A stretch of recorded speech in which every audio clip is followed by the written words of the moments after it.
Tensions back on the rise between the U.S. and Iran, and so are U.S. gas prices. That's right. Mark Curtis is joining us with the very latest on the war. Well, Caribe, if you thought that these wild fluctuations in gas prices were over, buckle up. Gas prices had their biggest overnight jump since May after the president said the ceasefire with Iran was over.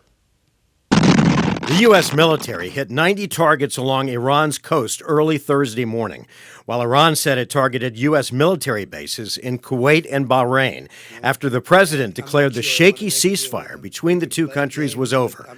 The clashes bringing more volatility and uncertainty to the region. Every time these strikes are exchanged, every time there's a threat of further airstrikes from Iran on the Gulf Arab states, even if they're limited to U.S. air bases on their territory, it causes real disruption. Amid the new strikes, traffic has slowed through the Strait of Hormuz after oil prices made their biggest single-day jump since May, and gas prices followed. AAA says the average U.S. gas price surged 5 cents a gallon to $3.85 a gallon overnight. That's the biggest one-day gain in more than 2 months. A 5-cent overnight jump is something to watch, but because crude oil remains in the $70 barrel range, that is a bit of comforting news because we haven't seen crude oil spike into the 80s or 90s or even above $100. Earlier today, oil prices retreated, with some observers doubtful the conflict will make a full-scale re-escalation. We'll have to see how Iran plays their role.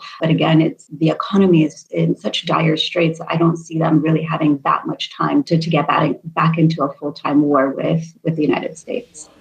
And according to sources, mediator countries were working today to try to bring the U.S. and Iran back to the negotiating table.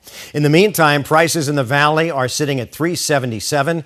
In Flagstaff, look at this, they're paying $4.35 a gallon.